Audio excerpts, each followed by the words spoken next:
You're listening to 30 Pounds Down, where losing weight is simplified with healthy habits. I'm Glenda Hill, a nurse turned holistic nutritionist. Let's go to the show. Hello, welcome, my friend. Today we're talking about refining healthy weight habits to thrive, not just survive. And we're going to use the 80-20 rule. And I'll show you how 80% of your weight loss success can come from 20% of your efforts focused on nutrition and sleep. God wants us to live beyond just an ordinary, mediocre life. I came that they have life and have it more abundantly. If you're ready to get more out of life, well, let's get started. The 80-20 rule is a biblical approach.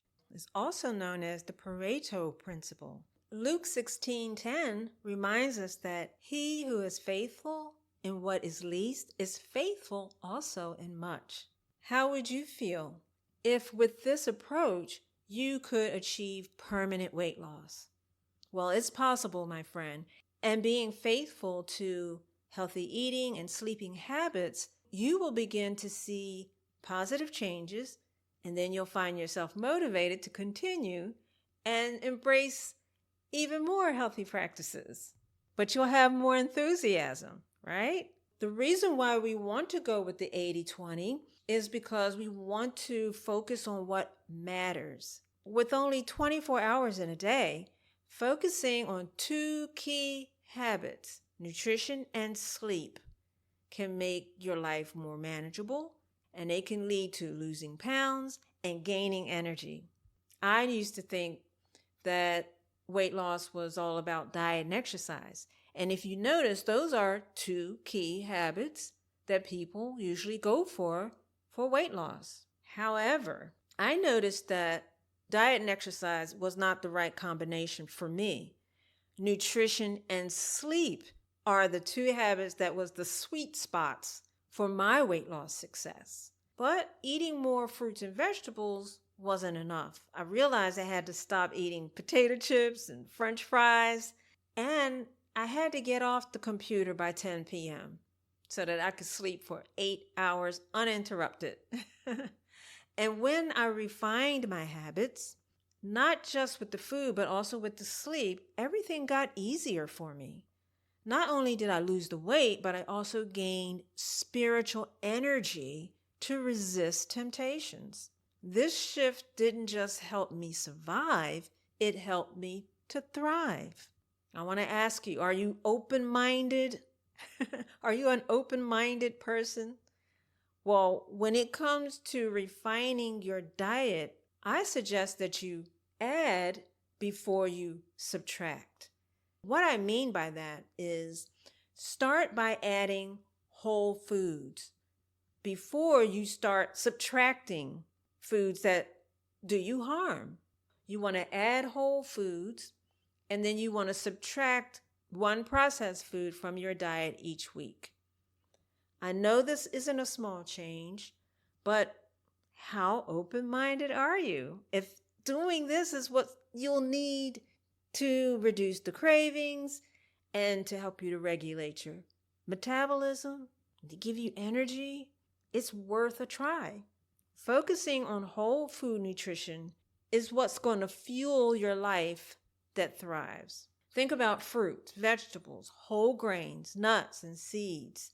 These are nutrient-dense foods, and they provide the protein and the healthy fats and the fiber that you need in order to thrive. So here's a practical tip. You want to replace the processed foods with whole foods. And let's get specific about this. I have a list of foods that I hope you will subtract as quickly as possible. Processed foods that are loaded with chemicals, red dye number 5 and number 40 in particular, okay? Because these are the foods that will dull the brain's nerves, making it harder to stop overeating. And the common side effects of these red dyes are migraines and hives and a host of other issues. So consider eliminating this list of common foods with red dye. We're talking flavored yogurt, Yes. That's when you buy the yogurt and it's already flavored and has all that stuff in it. Well, what I do, I love coconut yogurt.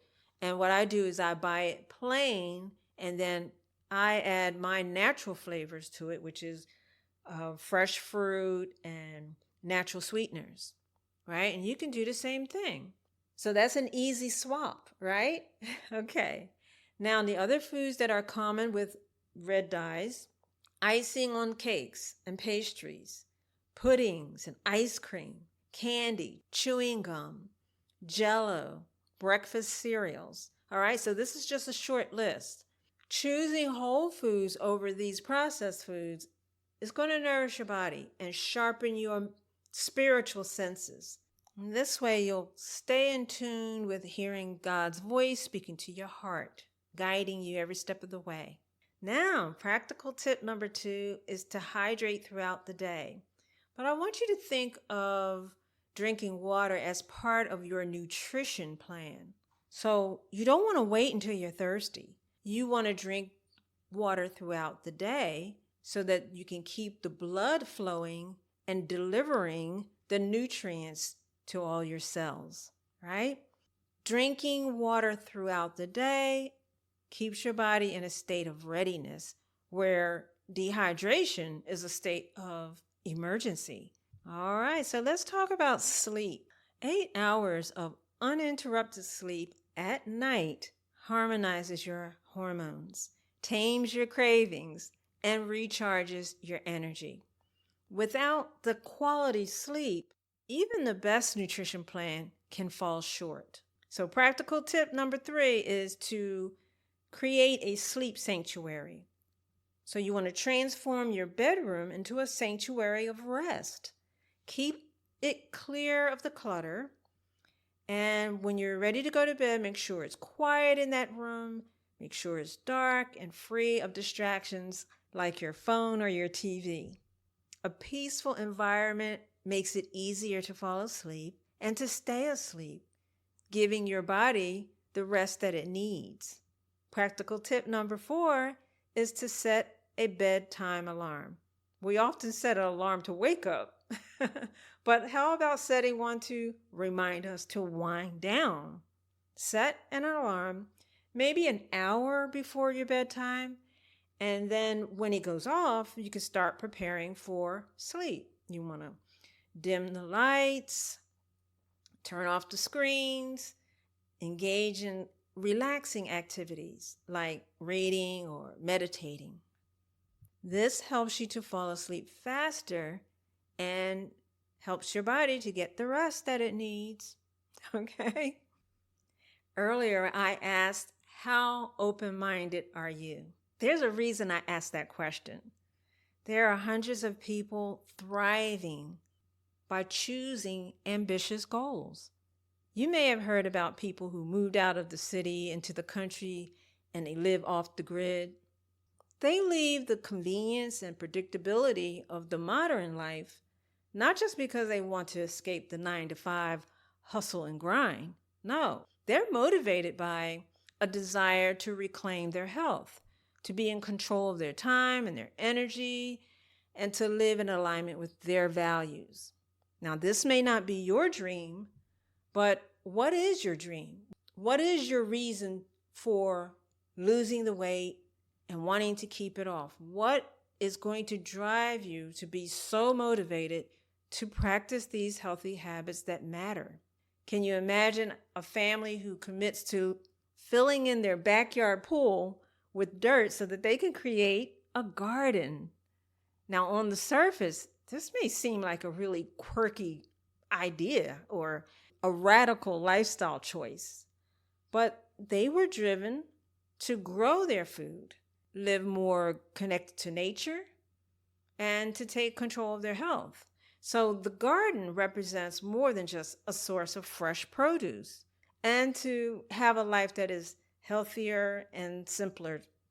Many families will not break away from the processed foods unless they create an alternative for themselves. What I love about these people and their quirky ideas and radical, ambitious goals is that they're living out Matthew 6:24.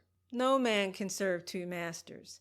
These are people who want to thrive, not just survive.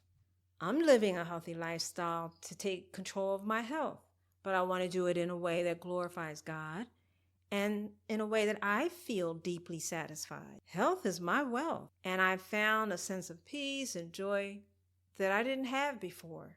What about you? Would you like support on this journey? Feel free to contact me, and I'll be happy to help you identify the habits that would be most impactful for your journey and the goals that you want to achieve. If you enjoyed this episode, please share it with a friend. Subscribe to my channel. And until next time, peace to you and have a great day.